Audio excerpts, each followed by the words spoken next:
Bonjour à tous, j'espère que vous allez bien. Bienvenue pour ce nouveau numéro du Coin Recherche. Aujourd'hui, épisode F de notre saison 2, qui a pour but de faire un lien entre la théorie des représentations d'algèbre et tout ce qui est autour des carquois, algèbre aimable et autres affaires. Et de l'autre côté, de la combinatoire des mots, comme j'ai pu vous en présenter des choses lors des épisodes précédents, les méandres, dernièrement. Et donc bon, ça fait un petit mois que je n'avais pas proposé un nouvel épisode du Coin Recherche, il est temps d'avancer un petit peu. Et donc pour cet épisode, je vous propose, avant de se lancer dans les algèbres aimables, finalement, je vous fais languir davantage, j'aimerais vous introduire un peu ces choses-là, donc dissection dualisable de surface. Alors, pas sûr que je sois capable de vous donner une définition propre, mais je vais essayer de vous donner une définition à travers des exemples. Parce que bon, j'aurais beau écrire des milliers de phrases, je pense qu'à travers les exemples, on a bien compris comment ça va fonctionner. Enfin, je pense qu'on va bien comprendre plutôt comment ça va fonctionner. Ok, donc je vais essayer de vous expliquer un petit peu tout ça. Je vais essayer aussi de m'appliquer niveau couleur, en espérant que ce sera distinguable à la caméra. On va voir. Bon. Alors, comment ça marche une dissection dualisable de surface? Je vais vous faire trois exemples. Sachant que quand je vais parler de surface, en fait, il y a quelques hypothèses qui sont derrière, comme par exemple le fait que la surface doit être orientable, c'est-à-dire que je peux poser une orientation dessus, ce qui n'est pas toujours le cas pour les surfaces. Je vous donne un exemple juste mental, ce qu'on appelle le ruban de Mobius, pour ceux qui savent, c'est tout simplement la surface donnée juste par un ruban, donc c'est-à-dire une espèce de rectangle, mais un rectangle qui est retourné, d'accord, qui se retourne. Donc il faut imaginer vous prenez votre rectangle et puis vous identifiez les deux côtés opposés, donc vous recollez les deux côtés opposés, sauf qu'il y en a un des deux, vous le tournez. D'accord? Donc si vous avez votre rectangle et que vous tournez un des deux côtés, que vous recollez les deux côtés opposés, de cette manière-là, en le retournant, ça va donner une surface qui n'est pas orientable. C'est un des premiers exemples que l'on donne justement en faculté de surface qui n'est pas orientable. Bon, moi ce que je vais faire, c'est que je vais travailler avec des surfaces orientables. Il faut que ce soit certainement des surfaces de Riemann compactes, mais bref, ce sont des hypothèses sur lesquelles on peut ne pas forcément trop se focaliser ici. Je veux juste vous expliquer comment ça marche, parce que essentiellement, toutes ces affaires-là vont me servir de ce qu'on peut appeler une coquille combinatoire. C'est-à-dire que je ne vais pas forcément me préoccuper beaucoup des hypothèses qu'il faut que je pose sur les surfaces. Tout ce que je veux, c'est pouvoir jouer avec la combinatoire qui va se cacher derrière. Donc, alors comme j'ai dit, je vais me lancer tout de suite sur des exemples. Alors, le premier exemple que je vais prendre, c'est le disque, d'accord? Donc le disque, ça signifie quoi ici? Ça signifie que là, je n'ai absolument rien d'autre que ce qu'il y a dans ce cercle. Ok, donc je prends la surface donnée par ce cercle, ok? Ce qu'on peut aussi identifier par une sphère avec un seul trou, ça peut marcher aussi. D'accord? Donc là, vous voyez, là, ma surface a la particularité d'avoir juste un bord, ok? Et d'être ce qu'on appelle de genre 0. C'est-à-dire que c'est pas associé à une surface qui est un tore ou un truc comme ça, d'accord? Donc ça sera ma première surface. La deuxième surface que je vais proposer, c'est un anneau ou un cylindre, pour ceux qui préfèrent, si on imagine voir le cylindre d'au-dessus. Donc toutes les surfaces que je vais dessiner sont aussi considérées à homéomorphisme près. D'accord? Donc là, par exemple, ça c'est un anneau, et un anneau, il faut imaginer le voir du dessus, le cylindre. Donc cet anneau, c'est la même chose qu'un cylindre. Vous pouvez voir le cylindre d'au-dessus, puis vous l'avez aplati, ce cylindre. Ce qui donne l'anneau. Ok, donc vous avez deux bords. Ça va être important aussi. La notion de bord, je vais essayer d'expliquer également ce que c'est cette notion de bord. Et puis le dernier exemple que j'aimerais vous donner, c'est un exemple sur un tore, histoire de travailler avec également des surfaces de genre supérieur, parce que là ces deux exemples sont des surfaces de genre 0, ok. Et le dernier que j'aimerais vous donner, c'est un tore avec également un bord, c'est-à-dire un trou dans le tore. Okay, donc tout ce qui est trou ou bord, je vais essayer de les dessiner à chaque fois avec des petites hachures, juste pour vous faire comprendre que voilà, la surface se trouve à l'intérieur et pas à l'extérieur. Ok, alors j'ai des surfaces, ok, avec des bords, vous voyez, ok. Et ce que je vais faire, c'est que je vais me donner un ensemble de points, un ensemble de points qui va pouvoir se partitionner en deux couleurs. Donc je vais essayer de me tenir à ces deux couleurs pendant la suite de cette saison. Je vais jouer avec une couleur verte. Ok. Donc j'espère que ça va bien être distinguable à l'écran. Donc là ce que je vais essayer c'est donc ici, alors j'ai juste une règle concernant ces points. Donc je vais prendre des points et je vais mettre des points sur les bords, ok. Et je peux mettre des points aussi à l'intérieur si je le veux. Mais il y a quand même une règle concernant ces points, hein, et la partition de ces points, c'est que le nombre de points sur le bord doit être pair. Et en plus de ça, il faut que les points verts alternent avec les points rouges. Ok. Donc là je vais faire un exemple. Voilà, donc ça c'est un premier point vert. Alors les points verts, je vais essayer de les dessiner sans les dessiner à l'intérieur. Ok. Donc je vais toujours faire des cercles comme ça. Donc là j'en ai un autre, on va dire. Là j'en ai un autre. Donc j'essaie de les faire bien gros pour que la couleur soit visible à l'écran. Je suis pas sûr à 100% que ce sera visible, mais on va essayer. Hop. Voilà, donc là je considère un certain nombre de points verts. Si vous voulez, pour cet exemple, je peux mettre un point vert également à l'intérieur. Donc là, j'ai tout à fait le droit de mettre des points à l'intérieur si je veux. Donc voilà, là j'ai pris un ensemble de points verts. Là j'en ai 7, si je n'ai pas fait de bêtises. Et puis je vais prendre un ensemble de points rouges. Donc là pareil, je vais les faire un tout petit peu plus petits, mais je les dessine à l'intérieur, jusqu'à l'intérieur. Encore une fois, en espérant que les couleurs seront distinguables à l'écran. Et donc je les fais un tout petit peu plus petits. Puis là, j'ai le choix, là aussi, si je veux, je peux dessiner un point rouge à l'intérieur. Bon, je vais essayer de me rendre la tâche difficile, alors je vais dessiner un point rouge à l'intérieur. Voilà. Bon. Et donc, ce que je fais dans un premier temps, c'est donc je vous donne une surface, d'accord. Je vous donne un ensemble de points qui doivent respecter ces règles-là, qui sont partitionnés en deux choses. Et donc, ce qu'on va appeler une dissection. Alors une dissection, je vais directement rentrer dans le vif du sujet. Qu'est-ce que c'est une dissection dualisable? C'est en fait un découpage que l'on va pouvoir faire en dessinant des arcs entre les points verts, mais de façon à ce que ça forme des petits polygones ou des petits morceaux de surface dans lesquels il doit y avoir qu'un seul point rouge. Ok. Alors je vais vous donner un exemple ici. Donc un exemple ici, ça peut être cet arc-là. Cet arc-là, disons cet arc-là, là, là. Bon voilà, j'essaie de vous faire un petit exemple là. Alors disons là pour changer, donc je peux faire ça par exemple, je peux faire ça, et voilà. Donc voilà un exemple de dissection dualisable, d'accord.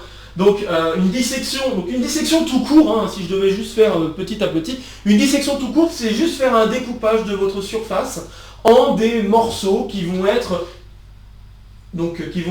isomorphes, si vous voulez, à Rn, enfin à R, là ici c'est plutôt à R2, mais ça doit être, enfin il doit y avoir une question de, oui donc c'est ça pardon, donc il faut que ce soit localement isomorphe à R2, donc ça veut dire que si je prends juste cette partie là, ce polygone là, je peux aussi dire que c'est un morceau de R2, donc voilà. Donc c'est-à-dire qu'il ne faut pas qu'il y ait d'identification, donc c'est-à-dire par exemple pour le tore, je ne peux pas me contenter juste de ce gros bout là, juste le tore en lui-même, parce que ça ne marcherait pas, d'accord. Donc c'est juste parce que ça ne marcherait pas par rapport à cette définition de dire qu'il faut que je découpe en des morceaux qui sont isomorphes à R2. Ici le tore n'est pas isomorphe à R2, hein, d'accord, il y a un petit souci parce qu'il y a une identification qui s'effectue. Hein. Je vous rappelle que pour dessiner le tore, si vous voulez, pour essayer de comprendre comment marche le tore, vous pouvez voir un rectangle, encore une fois, comme pour le ruban de Mobius, sauf que vous allez identifier les côtés opposés sans retourner, hein. Vous allez identifier les deux côtés opposés, puis les deux côtés opposés ensuite, donc vous avez les deux largeurs, enfin, pour dire autrement, vous identifiez les deux largeurs sans les retourner, et vous identifiez les deux longueurs également sans les retourner. Et si vous faites ça, vous allez avoir votre donut, hein, si vous voulez, donc votre tore. Et donc le problème c'est qu'à cause de ces identifications, localement ça ne va pas être isomorphe à R2 étant donné qu'il y a une question de périodicité. Donc ça va pas marcher. C'est pour ça que je ne vais pas me contenter. Là ici j'aurais pu me contenter peut-être d'une dissection simple si j'avais juste donné la définition de dissection. Mais là, ce que je veux dire c'est que j'aurais pu avoir une dissection très facile. Mais ici, je vous donne une dissection un peu plus compliquée, parce que bon, là, je veux rentrer directement dans le vif du sujet. Alors, pourquoi le mot dualisable, hein? Donc, dissection, c'est juste le fait de découper en des polygones, si vous voulez, hein, pour simplifier les choses. C'est découper votre surface en des polygones. Et dualisable, ça veut juste dire que là, comme j'ai fait une partition des points en points verts et en points rouges, vous voyez que donc dans chacune des faces, donc dans chacun des polygones que j'ai obtenus là, il y a un seul point rouge qui se trouve dans chacune des faces. Et ça a pour conséquence que je peux dessiner ce qu'on appelle donc la dissection duale. Et la dissection duale, c'est juste rassembler, enfin, relier les points rouges qui sont sur des polygones qui sont adjacents. D'accord? Donc là, je vais essayer encore une fois de dessiner de façon à ce qu'on puisse distinguer les couleurs. Et donc vous voyez que je peux le faire que d'une seule manière, c'est à chaque fois je vais devoir intersecter un arc vert. Un seul arc vert à chaque fois. Alors là j'en ai un là. Ensuite j'en ai un là. Et puis j'en ai un là. Donc voilà ce qu'est la dissection duale. Donc la dissection duale, c'est la dissection que je viens de dessiner en rouge au-dessus de la dissection verte. Et vous voyez que en effet, ça c'est bien. Donc si j'ai changé les couleurs, si j'ai changé le rouge pour le vert pour le rouge, ben vous voyez que oui, en effet, ça marche, ça donne bien une dissection à nouveau dualisable pour ma surface. D'accord? Donc voilà un exemple, d'accord? Un premier exemple de dissection dualisable. Donc vous voyez, hein, d'accord, les règles de construction sont les suivantes. Vous vous donnez un ensemble de points, je rappelle juste les règles. Hein. Vous vous donnez un ensemble de points sur la surface, tel que s'il y a un bord, il faut qu'il y ait un nombre pair de points sur le bord, et ce nombre doit être non nul. Je précise quand même, ce nombre doit être non nul. Et ensuite, vous pouvez partitionner l'ensemble des points que vous avez choisis dans votre surface en, disons, un ensemble de points verts et un ensemble de points rouges. Et il faut, là c'est une règle importante, sur le bord, il faut que ça alterne. Point vert, point rouge, point vert, point rouge, point vert, point rouge. Ok ? Donc voilà un exemple. Maintenant je vais faire un autre exemple, là un exemple très très classique. Donc là je vais prendre par exemple deux points verts. Je suis juste en train de demander. Oui, donc je vais faire un exemple très classique. Je vais juste prendre un point vert. Donc dans chaque bord j'ai dit il faut qu'il y ait un nombre pair de points. Ok ? Donc là je vais juste faire le cas le plus petit possible, c'est-à-dire je vais faire juste 2 points sur chaque bord. Donc je vais avoir, et je ne vais pas les dessiner n'importe comment, parce que je vais essayer de dessiner une dissection qui est très, très classique et qui sera liée, donc là je vous spoil un tout petit peu, mais ces dissections dualisables sont liées aux algèbres aimables et aussi notamment aux algèbres localement aimables, donc c'est-à-dire qu'on va devoir affaiblir quelques hypothèses, mais c'est très lié à cette histoire de Carquois que je vous rappellerai à l'épisode suivant à travers ces dissections dualisables. Puisque là j'aimerais vous donner vraiment une autre façon de voir les algèbres aimables ou localement aimables. Donc vous avez cette surface-là, j'ai donné ces 2 points-là. Ensuite, là pareil, je vais faire pareil, je vais donner un point vert ici et un point rouge ici. Voilà, et donc là pareil, je vais vous dessiner une dissection qui va être dualisable, donc pareil, morceau par morceau, ça doit donner des quadrilatères. Donc là, là qu'est-ce que je peux faire comme dissection? Une dissection que je peux faire, c'est la dissection suivante, qui est un gros classique, hein, je vous raconterai plus tard pourquoi c'est un gros classique. Ça fait partie des dissections importantes à voir. En tout cas, quand on fait de la théorie de représentation d'algèbres, notamment avec les algèbres aimables, ça fait partie des exemples importants à voir. Donc voilà, une dissection. Vous pouvez voir que là, j'ai bien un découpage ici en un polygone. Donc là, ici, ça serait un quadrilatère ou un triangle. Non, je sais plus. J'essaie de voir. Mais là, ça doit être... En tout cas, c'est une surface ici avec un quadrilatère ici. Puis là, on a également un quadrilatère. Mais encore une fois, je vous rappelle que ce que je veux, c'est juste... Parce que là, je vous fais comprendre que c'est un découpage en quadrilatère, etc. Mais je rappelle qu'il faut que dans chacun des morceaux, je sois homéomorphe à quelque chose qui serait dans R2. Donc là, c'est exactement ce qui se produit. Il n'y a pas de souci avec ça. Alors maintenant, le dernier exemple, je vais vous faire le tore. Je vais vous faire un exemple de dissection dualisable du tore. Et donc, pour faire un exemple proprement... Et là, je vais vous raconter quelque chose qu'on fait très souvent quand on veut faire des dessins dans les tores.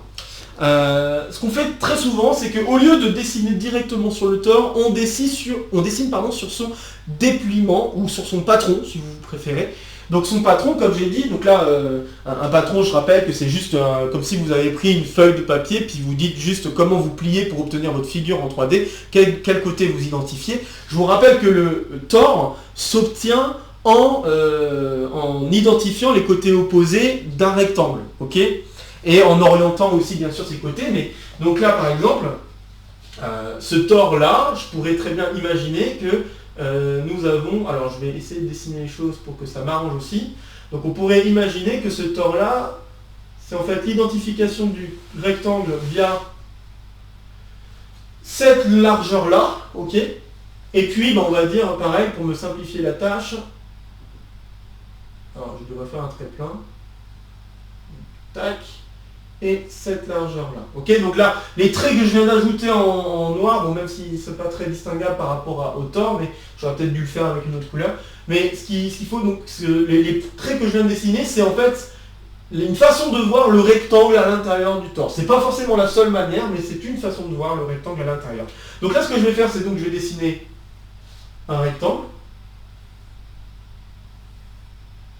Et donc d'après mon dessin, là ici, le rectangle, je ne l'ai pas choisi trop n'importe comment, j'ai fait en sorte que en fait, tous les points, donc tous les coins ici, qui sont identifiés en un seul point, tous ces coins-là, bah en fait, tous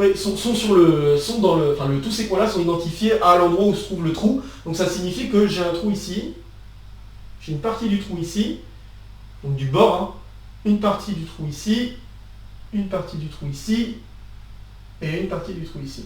Donc voilà une façon de représenter ce que je veux faire sur le tore, ok? Et puis si je voulais vraiment m'amuser à dessiner tout ce qui se passe, bah, ce que je pourrais, c'est identifier ce rectangle-là et le faire par période. C'est-à-dire que rien ne m'empêcherait d'imaginer la chose suivante. Parce que je vous rappelle que, et bon là je le dis pour ceux qui savent déjà d'avance, je vous rappelle que le tore, c'est un peu la même chose que R quotienté par l'ensemble des entiers, Z, donc c'est R2, c'est R2 déquotienté par Z2. C'est-à-dire que, en gros, je pourrais très bien travailler avec ce que j'ai ici et puis faire du copier-coller de cette figure en haut, en bas, à gauche, à droite. D'accord? Je peux faire du copier-coller de cette figure et c'est exactement ce que je suis en train de commencer à faire. Je suis en train de faire du copier-coller de la figure. Hop. Et puis bah là, bon, pareil, je vais faire en pointillé la suite du rectangle. Donc là, ça serait un copier-coller de ce rectangle-là. Bon là, je l'ai fait un peu plus petit, mais c'est pas grave. Et pareil, là j'ai le trou, j'ai une copie du trou, j'ai une copie du trou ici, etc. D'accord? Donc, et par conséquent, hein, si je me lance à faire un dessin, donc là je fais pas tous les rectangles, hein, j'ai juste fait le rectangle en bas. Mais voilà, ok, il faut imaginer que je fais du copier-coller de ce rectangle-là, ici, ici, ici, ici. Puis je continue à l'infini, d'accord? Donc c'est ça ce qu'on appelle un dépliement du tore. Et ce dépliement du tore, ça marche également si on voulait travailler avec des tores de genre supérieur. Donc c'est-à-dire si on voulait travailler avec des tores avec plus de trous qu'un seul trou, eh bien on peut également faire du dépliement, sauf que ça ne sera pas avec un rectangle, ça sera avec un polygone. Si je dis pas de bêtises, on peut s'amuser à faire ça pour un polygone, un polygone avec 4 fois G côté, où G est le nombre de trous, c'est ce qu'on appelle le genre de la surface. Donc, et ici c'est bien particulier parce que bon, je peux vraiment identifier le genre au nombre de trous, étant donné que je travaille avec des surfaces orientables. Je vous fais pas tous les trucs sur les surfaces. Si vous voulez jeter un coup d'œil à ce qu'on pourrait faire avec les surfaces, n'hésitez pas à le faire par vous-même. Pour l'instant, là, je veux juste vous faire comprendre comment on peut dessiner des choses sur un tore. Et voilà une façon de dessiner des choses sur un tore. Quand on a du mal à visualiser ce qu'on veut faire en 3D, on peut d'abord faire le dessin comme ça sur un dépliement. Donc là, je viens de vous faire un dépliement. Et donc, dans ce dépliement, ce que je vais faire, c'est donc sur le bord, hein, je vous rappelle encore une fois la règle, sur le bord, je dois mettre un nombre pair de points. Ici, je vais décider d'en mettre 4. J'aurais pu décider d'en faire autrement, mais je vais ici décider d'en faire 4. Donc d'en faire 4, là je vais faire juste les points dans ce rectangle-là, et ça va impliquer les autres points sur le bord. Donc là, par exemple, je vais mettre un point vert ici, un point vert ici. Et oui, j'ai oublié de le dire, mais cet exemple-là va être important pour la suite, et l'exemple que je vais dessiner ici aussi va être important pour la suite. Donc j'ai ces deux points verts là. Et puis c'est tout, et puis je vais mettre des points rouges. Hop. Voilà, donc voilà ce que je décide de faire. Alors c'est vrai qu'a priori vous pouvez vous dire, oui mais je vois pas forcément si ça alterne ou pas. Très bien, en fait complétez sur un des bords là, un des bords entiers. Donc là je suis de ce côté-là c'est le point rouge. Et vous voyez que ça alterne bien, hein, il n'y a pas de piège. Là ce coin-là, ça correspond à ce coin-là, donc ça veut dire que j'ai un point vert ici. Donc je suis pas en train de vous truander. Je suis bien en train de faire des points qui sont qui ont une couleur qui alterne sur le bord. Hein, le point rouge, donc vous voyez ce point rouge correspond à ce point rouge, ce point rouge correspond à ce point rouge, ce point vert correspond à ce point vert, puis le point vert que j'ai fait là, vous pourrez faire des copier-coller. Donc il n'y a pas de souci, il y a bien alternance des couleurs sur un bord, il n'y a pas de problème avec ça. Donc là je vais dessiner un truc assez rigolo. Je vais dessiner la chose suivante, donc je vais dessiner une dissection hein, de cette surface. Et une dissection de cette surface, et puis je vais vous expliquer pourquoi c'est bien une dissection. Donc une dissection de cette surface, ça peut marcher de cette manière-là. Je vais proposer de faire cet arc-là, qui est bon, a priori, tout gentil, tout simple. Donc voilà. Et puis je vais dessiner deux autres arcs qui sont un peu bizarres, mais si on complétait totalement ce qui se passe, on comprendrait mieux ce que je veux faire. Donc, ce que je veux faire, je vous rappelle que les deux côtés ici sont identifiés et identifiés avec une même orientation. Alors je vais me permettre de préciser une orientation. Hop. Ok, pour faire comprendre comment. Donc là je faudrait que je fasse double trait pour vraiment faire comprendre. C'est ce qu'on fait d'habitude hein, quand on veut identifier un rectangle pour dire que ça va correspondre à un tore. Là on est en train de dire que voilà, de bas en haut, les deux sont identifiés, il n'y a pas de retournement, d'accord, de l'arc. Et là c'est pareil, de bas en haut c'est identifié, hein, et il n'y a pas de retournement non plus du côté, quoi, de l'arc, avec lequel j'identifie. Alors donc, ce que je vais m'amuser à faire, c'est la chose suivante. Faire un trait par là, qui rentre ici. Et comme il rentre ici, bah, vous pouvez voir que là, le fait de rentrer ici, ça va sortir dans ce rectangle-là, de ce côté-là. Donc c'est comme si je revenais ici, puisque je vous rappelle que j'identifie encore une fois tous les rectangles par période. Donc si je suis en train de faire ce dessin-là et que j'arrive ici, eh bien je dois ressortir du même côté, d'accord, de l'autre côté, de la même manière. Vous voyez hein, ce qui se passe, encore une fois, copier-coller. Hein. Donc là j'ai ici, et je vais retomber ici, on va dire. Hop. Donc voilà un deuxième arc, et je vais m'amuser à rajouter un troisième arc. Le troisième arc qui va être le suivant. Pareil, j'essaie de repasser en espérant que les couleurs seront bien visibles. Et de la même manière, j'identifie. Donc de la même manière, j'identifie ce qui se passait vers le haut ici. Vous voyez que là, je suis en train de ressortir du bas du rectangle, en fait, finalement. Donc c'est pour ça que j'ai identifié ce qui se passe. Ok, alors maintenant la question qu'on peut se poser, c'est est-ce que ce truc-là est bien une dissection dualisable de ma surface. Alors, si on voulait essayer de dessiner, je vais essayer de voir si je peux parvenir à dessiner ce qui se passe sur un exemple. Donc si je dessinais un petit peu ce qui se passe sur un exemple, je dessinais aussi les points verts et les points rouges ici. Peut-être, ça me paraît pas mal.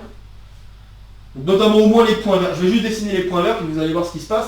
Donc qu'est-ce qui se passe si je voulais continuer le dessin que j'ai fait ici? Donc je fais encore une fois un copier-coller. Donc si je fais un copier-coller, vous voyez que cette partie-là va se retrouver ici. Et puis cette partie-là, alors si je fais... Donc là vous avez cette partie-là qui va vers le bas, vers le haut, vous voyez. Donc là, ce truc-là, je fais un copier-coller, je me retrouve avec ça. D'accord? Et vous voyez en effet qu'il y a toute une partie qui contient qu'un seul point rouge, hein, et ce seul point rouge il est là. D'accord? Il est vraiment juste là. Okay? Donc là, il n'y a pas de souci. Et toutes les parties, donc là encore une fois en jouant sur du copier-coller. Donc là je vais essayer encore une fois de mettre une autre couleur. En espérant que ça sera visible. Mais là ce que vous comprenez, donc c'est ce qu'il y a là correspond à cette partie-là, hein, donc de cette surface. Ok? Vous avez donc cette partie-là, vous avez cette partie-là. Toute cette partie-là fait partie du même polygone où il y a un seul et même point rouge. Et puis vous avez également, et vous pouvez remarquer que c'est bien un polygone, hein, il n'y a pas de piège, c'est bien un polygone ce truc-là. Donc très bien. Et puis qu'est-ce que j'allais faire, il me reste juste un petit bout que je n'ai pas colorié, c'est ce petit bout-là qui est ici. Donc toute cette partie-là correspond à un polygone où il n'y a qu'un seul point rouge et ce seul point rouge il est là. Okay, et par symétrie du dessin que je viens de vous faire, vous pouvez vous rendre compte que le reste que je n'ai pas colorié en bleu correspond également à un polygone. Hein, il suffirait de compléter la figure de l'autre côté, pour ainsi dire. Donc si je complétais la figure de l'autre côté, on se retrouverait avec ça. Hop.